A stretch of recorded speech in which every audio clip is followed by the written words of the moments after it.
Working together, we can make America safe again for all our people. We have no choice but to take them out of society. If we do not now exert every effort to eliminate this confederation of professional criminals, this dark, evil enemy within. Once the federal government, through the FBI, moves into an area, we shall see to it that those who engage in such terroristic acts are brought to justice. That there is systemic racism. It's also in employment, it's in housing, but it is in the criminal justice system as well. When they did away with slavery, prison systems became the new model of slavery. If I'm not mistaken, I think the 13th Amendment says it says that they can make you a slave or a servant if you commit a crime. So everything in prison, when you're in prison, nothing that you do is about rehabilitating you. It's about keeping the prison in operation, right? Because if the prison is not in operation, then it can't have free labor and it can't create a certain class of people. The reason that involuntary servitude may be hard to see is because it's so ingrained to American capitalism to where, you know, it's hard to see the slavery from when you're a slave. ACA 8, in layman's terms, is a bill that people are trying to pass in California that will outlaw involuntary servitude. In making an amendment to the Constitution of California, where they are legally allowed to not only confine us to prison, but also to force us to involuntary servitude, which is prison slave labor. ACA 8 is hoping to accomplish in California is giving consent. In that way, people who are incarcerated would have a choice to how they allocate and spend their time towards their road to redemption, towards their road to success. Well, we've been having a lot of issues. The first year with ACA 3, as it was, we had a lot of challenges just getting going. We have something called bill language. So you have to write a bill so it has no loopholes in it. So they're finding loopholes, they're making amendments and addendums, and they're creating scenarios in which people are still forced to work. Here in California, we're trying to be the first state that creates a clean bill where slavery is truly outlawed. There's only so many dollar bills in the state coffer, and the process of running prisons is very expensive, and you're already paying a certain amount. I don't know how much the taxpayer of the state of California would want to budget to pay an inmate a living wage. 8 cents an hour to up to $2 an hour or $2.98 if they have specialty jobs like firefighters and things like that. I think that's where the higher pay range is. You get paid cents on the dollar. First of all, mind you, they take about half or more of that. I think the highest paid jobs when I was in there was probably around $1.50 an hour, and those were highly coveted. That incarceration is not about punishment or rehabilitation. That it's about free labor, and it's about maintaining a working class, and it's about continued oppression. If you refuse to work for the prison system, then what they do is they write you up, they fire you, they bump you down to A to B status, and they give you another opportunity to either work, or other times they just bump you down. And if you refuse to work, or if you have issues, you know, and they're not documented, then you're bumped down to what they call C status. C status now is you're going to lose your TV, you're going to lose your property, and be limited to what you have in there. One of the jobs they started me with was working in the kitchen, in the scullery, like washing dishes. They used to split up the shift to where they come get you at like 3 in the morning, and then you work till you're off, and then they'll come get you at nighttime, try to make you work both shifts. 3 in the morning, and you want me to get up while I'm depressed to go work in the scullery? And it was so bad to where, like, I didn't even want to work in the kitchen. I didn't have food. That's how bad I didn't want to work. I just used to not go to work. But one time I didn't go to work, and it got me put on C status. It got me in trouble, and then they sent me up to like a higher level just for not going. How could I be given more time onto a sentence for a crime if I'm not doing no crime? Like, you're gonna give me 30 days, you're gonna give me 60 days, you're gonna give me 90 days for not for being late to come to this kitchen and wash some dishes. If you don't work, you don't get good time credit, so you'll be required to do your whole sentence. You'll max out, over time if you continue getting write-ups as a result. California faces a shortage of firefighters. As I discovered on a recent trip, it's revealing a critical resource: prison inmates. Through the fire program, throughout the years, California has saved hundreds of millions of dollars, right? So involuntary servitude saves the state. Slave labor actually saves the state.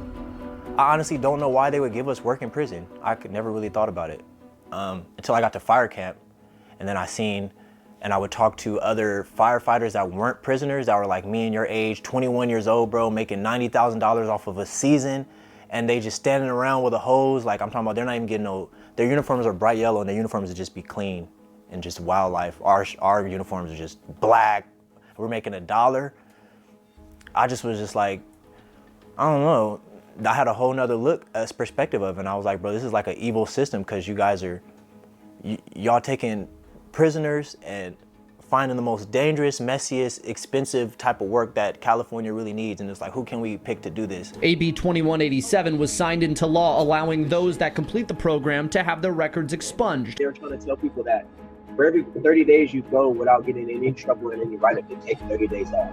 It allows ex-fire camp inmates to petition to have their records expunged after they're released, which would open the door to that EMT certification. You're telling your people, man, I'm out here in 60 days, go buy this, get this ready, I'm happy to see everybody, and then boom, you get a paper in the mail, and then your time says you have an extra year and a half to do. It's like, what? How do I get an extra year and a half? But the law is saying that we're not giving you 30 for 30 with the half time you got from going to fire camp. We're going to give you the 30 for 30 with your original time, and you got to do 30 days and get the 30 days off as you do the 30 days. Fundamental question, what are the community's needs? How do we serve the community? Knowing that 30,000 people every single year come out of our system. Gate money is the money they give you when you get out of prison. I got $200. If it's still $200, that's what it was when I started in the department 36 years ago. So that's kind of crazy, because that's probably not even enough to have food to eat. And for getting out of Pelican Bay, there's not very many options, and we're very remote. So they would eat up most of that money with bus fare. They released me. They gave me $200 gate money on a card. I was supposed to have $1,100 come in from fire camp, from the money that I had earned from doing the fire camp. But when I was out, they said that I had to, I thought they made it seem like they give you a check or a card right there with your money that you rightfully earned, but you have to fill out this form, send in your ID, and then send it to Sacramento. Sacramento has to process it, get your check ready, and then send it back to you. So I didn't have access to the money immediately like I thought. So all my plans were all contingent on me getting out to the 1,000 plus the money. So when it wasn't there, I had to kind of figure it all out. And then I spent more than half of my money on the bus trip, my gate money, my $200 on the bus trip getting from Santa Cruz back down to San Diego. So by the time I got to San Diego, I think I had like $60, $50. And then no access to a job right away. And some of them don't have a family for support. So you're kind of setting that guy up for, you're not setting him up, but you're not giving him a chance to really have a good chance at success, I don't think. I was able to go home and sleep while I was broke and didn't have any money. So imagine how that could affect somebody who didn't have no house or nothing to go to. I know it's 95 to 96% of anybody that's incarcerated right now, they're coming home. I know they sensationalize all these violent crimes and life in prison, but most people that's incarcerated in America don't have life. So if somebody's coming home from prison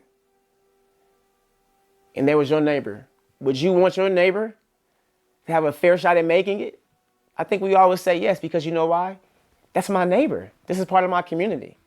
I'm still re-entering right now at 26 years old. I'm still trying to figure it out. I'm still in school, going to learn for trades and trying to get a career. Maybe some investing classes would be good for some of these guys, because though they don't make much money, they can save that. And so they don't just get the $200. They also get the money that they've earned while they're in prison. I didn't learn a lot of stuff that I should have learned to transition back into the real world and become a functioning member of society.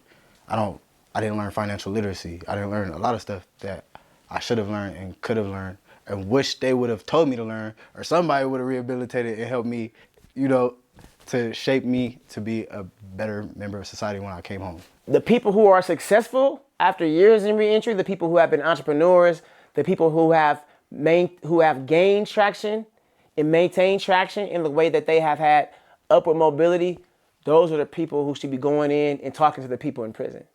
I feel like they should not let anybody control anything they have no knowledge of. They've never been through it, so how can they rehabilitate me from it? Now, it's not a one-shoe-fits-all problem. But the more people that we hear from who have been successful, and when I say successful, I mean sustainable. If we can talk to people who have been sustainable and send those people inside, and if the bureaucracy, right, the people who call the shots in the prison system, you know, if they would get off their high horse and talk to the people, if they're serious about reentry and reducing the population in prison, then they would seek people like myself out and talk to me and see how did my mind work? What did I do? What did I see? What didn't help?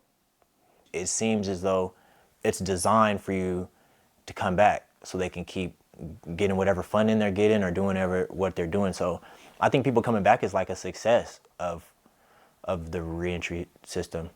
So the way to fix the prison system is to shut it all down and have alternates for the issues that they're going through, like mental health, physical health, resources, real-time resources, helping them with their reading. Literacy is fundamental. Financial literacy is fundamental, especially for people who have children or is somebody's child. And so we're in phases. Phase one is get rid of ACA 8, basically involuntary servitude of the Constitution. So now we have some kind of restoration of constitutional rights and protection, right? Phase two is push legislation for fair wages, which is what we're doing in real time, simultaneously. Phase three is getting union rights.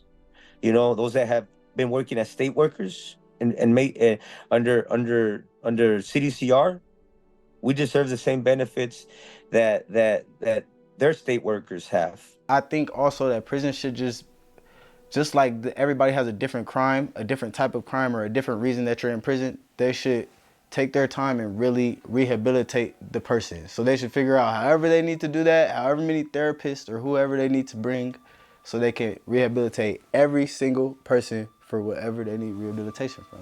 So let's say our nation, let's go to our state and say, you know what? Something went wrong inside these neighborhoods. Something went wrong as far as the access to education, the access to healthcare, the access to upward mobility. Something went terribly wrong. Instead of sending these people to prison, okay, if we're gonna lock them up, let's really focus on programs that are really gonna prepare them and give them some footing and traction to success versus making them keep cleaning the prison.